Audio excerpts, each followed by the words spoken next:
क्या महत्व है। ये मेरे पेपर का एक टाइटल है, यहाँ पे दिया हुआ।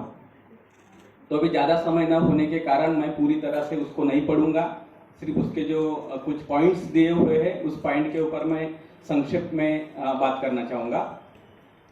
तो हम सब यह जानते हैं कि भगवान बुद्ध का धम्म दुख मुक्ति का एक मार्ग है, और इस विचार का प्रचार और प्रसार पूरी दुनिया में हुआ। लेकिन हमें खुद को पता है कि जब हमें कोई भी शारीरिक रूप से व्याधि या दुख पैदा होता है तो हम डॉक्टर के पास चले जाते हैं। मानसिक रूप में कई को दुख उत्पन्न हो जाता है तो हम किसी साइकेट्रिक के पास चले जाते हैं, या सामाजिक तौर पे कई दुख घर पैदा हो जाता है, कुछ प्रॉब्लम्स घर में भी आ जाते हैं, कलह होता है, झगड़े होते हैं, तो हम किसी एडवोकेट के पास, किसी वकील के पास चले जाते हैं। लेकिन दुख के मुक्ति के लिए हम किसी भिक्षु के पास नहीं जाते। मेरे आदरणीय भिक्षु यहाँ पर मौजूद है। मैं खुद 10 से 12 साल तक भिक्षु रह चुका हूँ और बहुत से भिक्षुगण मुझे पहचानते भी हो गए। भिक्षुओं के पास हम तभी जाते हैं जब कोई घर में कार्यक्रम हो, शादी है या जन्मदिन है या गृह प्रवेश है, उस समय हमें भिक्षुओं की याद आती है, या कोई कार्यक्रम लेना हो, धम्म परिषद है, श्रावण शिविर है, ऐसे समय में हमें भिक्षुओं की याद आती है।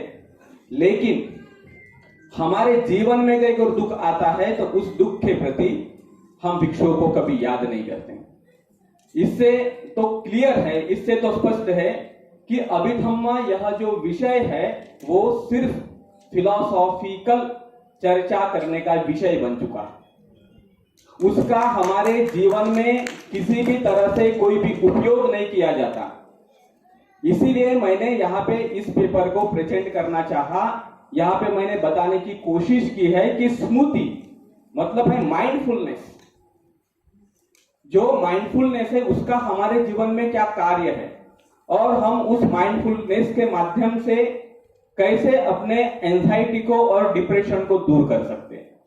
तो पहली दफा तो यह है कि माइंडफुलनेस का अर्थ क्या है। माइंडफुलनेस 2 अर्थ में दिया हुआ है, मैं ज्यादा विस्तार से नहीं या बोल सकता। 2 अर्थ में है। तो एक अर्थ यह है जिसको कहते हैं सजगता, और दूसरी बात है मेमोरी, जिसको हम याद करना कहते हैं।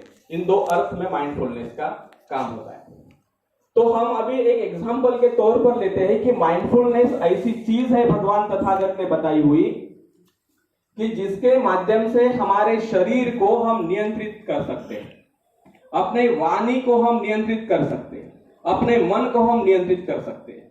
एग्जाम्पल के तौर पर हम लेते हैं कि समझो अभी बारिश आई है और रास्ते के ऊपर जो मड, चिखल या कीचड़ फैला हुआ है, और हम उस चीज को जानते हैं कि अरे रास्ते में तो कीचड़ फैला हुआ है। तो उस समय में हम अपने शरीर को इस तरह से कंट्रोल करते हैं कि हमारे पैर खराब ना हो जाए। तो ये कंट्रोल जो आया किसके कारण आया? माइंडफुलनेस के कारण आया, स्मृति के कारण आया। जैसे हमें कभी क्रोध आता है, क्योंकि मानव की कुछ भावनाएं होती है, उनमें क्रोध भी एक भावना है। तो हम देखते हैं कि उस समय में हमारे से कोई उम्र में बड़ा व्यक्ति है, हमारे घर में कोई भी पिताजी है या कोई चाचा है, तो उनके प्रति हमारे मन में क्रोध है और हम उनको कुछ तो भी बोल रहे हैं। बोलते समय हम वहां पर सजग रहते हैं, माइंडफुल रहते हैं कि मैं मेरे पिताजी से बात कर रहा हूं। अपशब्द का हम इस्तेमाल नहीं करते। वाचा के ऊपर हमारा नियंत्रण आ गया। और चलो हम बुद्ध विहार में चले गए हैं, हमारे सामने भिक्षु है, हमारे सामने भिक्षुनी है, और उस समय में हमारे मन में क्रोध जन्य विचार आ रहे हैं, या हमारे मन में कोई काम वासना के प्रति विचार आ रहे हैं, या हमारे मन में कोई हिंसा के प्रति विचार आ रहे हैं। उस समय में हम जानते हैं कि हम बुद्ध विहार में बैठे हैं और हमारे सामने भिक्षु है, भिक्षुनी है, तो मन कंट्रोल हो जाता है। तो अपने शरीर को, अपने वाणी को और अपने मन को कंट्रोल करने का जो कार्य है वह स्मृति से होता है। यह पहली बात। दूसरी बात कौन सी है? मेमोरी, याद रखना। याद रखने का क्या मतलब होता है? अभी हम देखते हैं कि हम सब यहाँ पर आए हुए हैं, जैसे ही कॉन्फ्रेंस खत्म हो जाएंगी हम अपने अपने घर जाएंगे। क्यों जाएंगे घर? क्योंकि हमें वो याद है कि हमारा घर इस एरिया में ऐसे ऐसे जाना है। हम जो कुछ भी है हमारी याददाश्त के कारण है। बचपन से लेकर अभी तक बहुत सी चीजें हमने याद रखी हुई है और उस हिसाब से हम जीवन यापन कर रहे हैं। तो अभी ये स्मृति का इतना अच्छा फार्मूला या बात भगवान तथागत ने हमें बताई। अभी सोचो एंजाइटी क्या है, एंजाइटी का मतलब क्या होता है। अभी उसकी डेफिनेशंस में वगैरह मैं नहीं जाऊंगा, मेरे पास उतना समय नहीं है।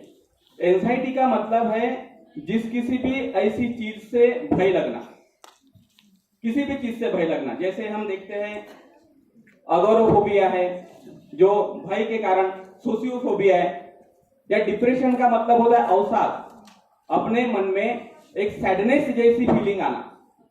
तो हम देखते हैं कि हमारे रोजमर्रा के जीवन में हमारे मन में चित्त की बेचैनी है, हमारे मन में कोई न कोई भय है, या हमारे मन में किसी तरह का सैडनेस है। लेकिन ये फीलिंग्स हम में जब आती है तो उस फीलिंग को हम माइंडफुल के माध्यम से खत्म कर सकते हैं। लेकिन जब तक हम उस माइंडफुलनेस को किस तरह से अप्लाई करना है इसको ठीक ढंग से पढ़ेंगे नहीं या सीखेंगे नहीं तो ये करना पॉसिबल नहीं है।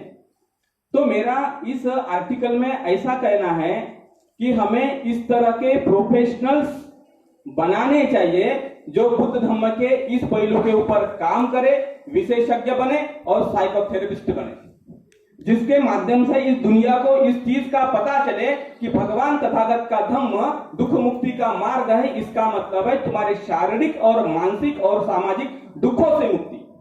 दुख मुक्ति का किसी भी तरह का आध्यात्मिक या जिसको हम स्पिरिचुअल कहते हैं, इस तरह का कोई भी मतलब त्रिपिटक में हमें दिखाई नहीं देता। जो हम अनुभव करते हैं उसी दुखों से हमें मुक्त होना है। तो इस तरह से इस चीज को हमें लेना है। मैंने एक सब्जेक्ट यहाँ पे लिया था, इसके ऊपर मेरी बहुत सी किताबें हैं, 2-3 किताबें मैंने इसके ऊपर लिखी हुई है और आगे भी इसके ऊपर मेरा पीएचडी का थीसिस भी आने वाला है भविष्य में।